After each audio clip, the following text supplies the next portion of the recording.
Hello guys, welcome. Collective reading tayo ngayon. So tingnan natin kung kaninong energy to. Be open-minded po, hindi po halos lahat makaresonate. Thank you nga po pala sa mga nagsusubscribe, sa mga bumabalik. Maraming pong salamat. Give it the message, kaninong energy to.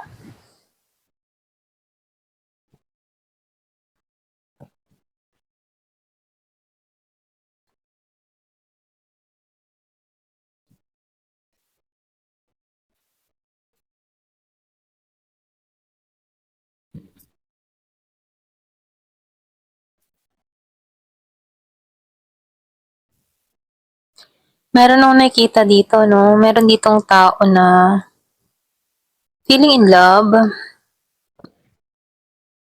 Merong gustong bumawi.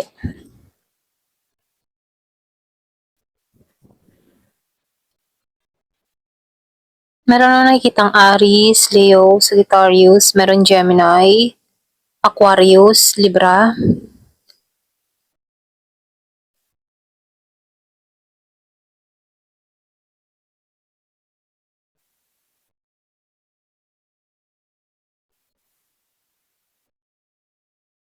Meron din dito na Virgo, Capricorn, Taurus, Scorpio, Cancer, and Pisces.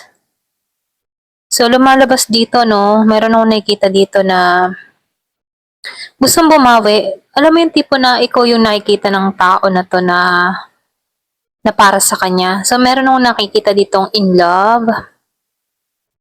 So, itong tao nito, alam mo yung parang tipo na ang feeling ng tao nito, nagbalik siya sa kanyang kabataan. Alam mo yun? Doon umuusbong yung kilig-kilig. Kaya lang dito merong nahihiya. Yung iba sa inyo nahihiya ito. Ito yung nakikita ko, no? Ito yung pinagdadaanan niya ngayon. Nahihiya siya kung paano niya ipahayag yung kanyang nararamdaman. Yung iba sa inyo pwedeng itong tao na ito ay ikaw yung apple of the eye or pwedeng sabihin nagkaka-crush, nagkakaroon ng interest sa'yo, in love siya dito. So, meron akong nakikita ang ganun tao or pwedeng sabihin masaya lang yung kanyang puso dito, no? So, lumalabas dito, di ba naman sa inyo kaya in love tong tao na to, marami siyang nalampasan dito, no? Or pwede rin sabihin masaya lang siya dito dahil napagtagumpayan niya dito, okay? Meron siya napagtagumpayan dito. Meron tong mga experience dito na hindi maganda before, ano? Pero ganun pa man, nakikitaan ko dito yung pagbalik niya sa kanyang sarili or pwede rin sabihin na meron dito nagpapausbong muli sa kanyang puso dito, no? Meron dito umiibig muli, okay? So, meron nagpapatibok sa kanyang puso rito. So nakikita ko dito tapos na yung kanyang mga masasakit na experience. Handa na siya muli sa bagong yugto ng kanyang love story. Ano? So lumalabas dito, meron ako nakikita ditong tao na handa na muling magmahal. Okay? Handa na muling sumubok sa pagmamahal. So, nakikita ko dito, meron kasi siya ditong tao before na hindi naging patas, ano, hindi naging patas sa relasyon. Kumbaga, itong tao nito, natutunan niyang alisan to, okay?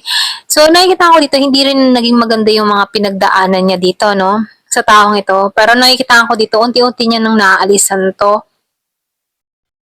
So, nakaranas tong tao na to, yung bang tipo nakakaranas siya kapag naalala niya tong tao nito na mabigat ang kalooban sa kanyang past person, no? Na kung saan, ano, nagbigay ito ng bangungot, masamang alaala sa kanya, doon niya naramdaman ang kawalan, ano? Na kung saan ngayon, natatanggalan niya na to at meron ditong bagong nagpapasigla muli sa puso ng tao na to, okay?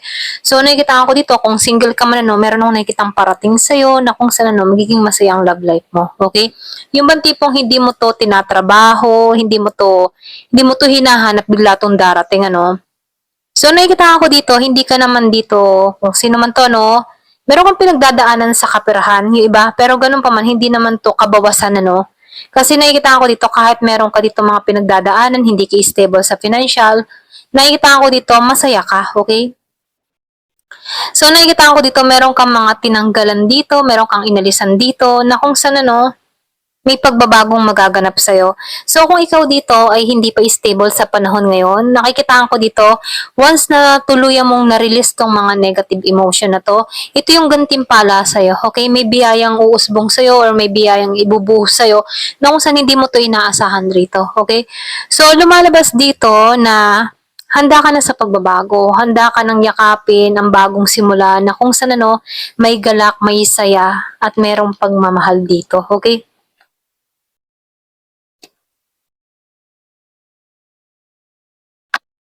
Matalino kang tao. So, nakikitaan ko dito, handa ka na talaga. Ayaw mo na maghintay pa, okay? So, nakikitaan ko dito, marami ka ng pinagdaanan sa buhay. Marami ka ng suliraning kinaharap dito. Na kung saan handa ka na. Kumbaga, itong mga naranasan mong ito yung nagpapatalino sa iyo ngayon dito sa Ace of Swords, So, nakikitaan ko dito, marami kang natutunan sa buhay. Marami kang na-experience na kung saan lumalago ka araw-araw, okay? So, nakikitaan ko dito, excuse me, marami kang responsibilidad na kinakaharap pero ganun pa man, hindi to naging sagabal sa paglago mo. Excuse me. So, nakikita ko dito yung iba sa inyo may travel or pwede rin sabihin, pwedeng makilala mo to through travel or pwede rin maglilipat ka ng lugar. So, meron nung nakikita ditong action, moving, or pwede rin sabihin may paggalaw, may pagkilos, So, meron nung nakikitang travel. Kumbaga, handa ka na sa pagbabago. Ayan, pasensya na, nasasamid ako.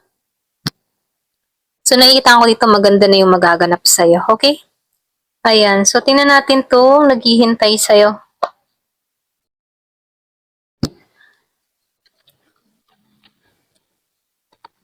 Give it the message. So, tingnan naman natin to, Kasi, nakikita ko dito, in love ka, or pwede rin sabi merong magpapausbong muli ng puso mo.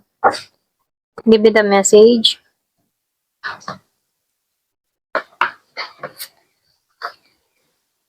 So ngayon narito ka sa paglaya sa sitwasyon, paglaya sa mga alalahanin, paglaya sa mga lumang karanasan So nakikitaan ko dito handa ka na. So meron ditong 33 years old. So lumalabas dito merong pagbabago. Kumaga handa ka na muli, okay? Kumbaga yun. Lumalabas dito malaya ka na sa mga alalahanin, malaya ka na sa sitwasyon. Di mo na iniisip yung mga masasakit na pinagdaanan mo, Andito ka sa moment na iniisip mo yung maganda. Maganda yung energy mo dito, okay? Andito ka na sa feminine energy, Kung makikita mo dito sa babae, na prepare ka na, feminine, okay? So, nakikitaan ko dito na handa ka na, okay? So, nakikitaan ko dito yung pagiging mo, makikita mo dito, very independent at nakikitaan ko dito na marami kang gustong mangyari, okay? Kumbaga, kung before conservative ka, ngayon handa ka na sa pagbabagong, okay? Kumbaga, bagong ikaw, ganyan. Ginagabayan ka dito. So, nakikitaan ko dito na andito yung faith mo, andito yung pananampalataya mo. Yung ba sa inyo, pwede rin sabihin Kristiyano, Catholic, or pwede rin sabihin ikaw lang yung tipo ng tao na madasalin. Hindi ka nawawalan ng pag-asa, okay? Mga, yung mga prayers mo, yung mga dasal mo, ipagkakalob na to sa'yo, okay? Yung iba sa inyo, nagkakaroon ng linaw lahat para sa'yo, okay? Lahat na nangyari sa'yo ay may dahilan, okay? So, yung mga nangyayari sa'yo, temporary lamang ito. Ito rin nakikita ko, merong mensahe or pwede rin sabihin meron kang message na marireceive mula sa isang tao. Yung iba sa inyo, merong parating sa buhay mo na Aries, Leo, Sagittarius. So, pwede rin sabing energy mo to, Andito ka na sa pagbabago. Meron akong nakikitang 36, 37, 38. So, dito nakikitaan ko dito, marami kang kinaharap pero napagtagumpayan mo to. Okay, kumbaga handa ka na sa panibagong chapter mo dito. Tatawid ka na sa panibagong direksyon dito, So, nakikitaan ko dito, malayo, kumbaga, malayo man ang iyong mga tinahak na pagsubok, Nakikitaan ko dito na napagtagumpayan mo to. Okay? Meron nung nakikitang letter, yung ba sa'yo meron kang marireceive na mensahe mula sa isang tao, pwedeng love letter to, komunikasyon, or pwede rin sabihin na meron lang dito magpaparamdam sa'yo, okay? So, meron nung nakikitang travel, yung iba sa inyo travel. So, meron ditong 4427 or pwede rin sabihin may age gap sa inyo, okay? So, meron nung nakikita nagsa-search or naghahanap ng information, may nag-spy, ganyan. So, nakikita ko dito, nasa iyo na yung magandang kapalaran. Okay? Marami kang pagsubok pero andito na. Okay? Ipagkakalob na sa yung hinihiling mo. Pinapangarap mo dito. So, kailangan mo lang dito tanggalan na, okay, ng tuluyan. So, nakikita ko dito yung bagong simula, bagong experience, bagong hinaharap, okay? Kumbaga, tinanggalan mo na yung lumang ikaw. So, nakikita ko dito nagpapakatotoo ka na. Alam mo kung ano yung gusto mo, alam mo kung ano yung hinahangad mo dito. Andito ka na sa sarili mo na kung sana, no, hindi ka na dito, yung matipong alam mo kung alin yung talaga yung gusto mo, okay? Kumbaga, nafe-feel ko sa'yo, totoo kang tao. Ayan. So, meron ditong house. Yung gusto nyo pwedeng may pagbisita sa bahay mo or pwede rin sabihin na meron ditong pagbabago na nangyayari sa'yo. Okay? Nakikita ko dito yung solid foundation or pwede rin yung iba sa inyo may paglipat ka ng lugar. So, nafe-feel ko dito meron tapat. Okay? May tapat na parating sa buhay mo. Okay? Pwede rin sabihin meron kayong bubuin ng tao na to. Iba sa inyo meron kang mga kadiling dito na Scorpio, Cancer, and Pisces. Para bang ibabahay ka nito or pwede rin sabihin na bubuo kayo ng pamilya rito. So, nakikita ko dito yung peace and harmony. So, nakikita ko dito, no, magiging maayos itong samahan na ito. Okay? Kung pinagsama kayo dito. Kasi meron dito, ah, cross. So, ibig sabihin, nakikita ko dito divine timing or pwede rin sabihin na ito'y pinagkalob talaga sa'yo. Okay? Makalaya sa mga alalahanin yung sitwasyon na kung sana, no, dito na. Matatagpuan mo na yung kapayapaan dito. Okay? Ayan, ito lang yung nakikita ko. Thank you for watching. Love and peace.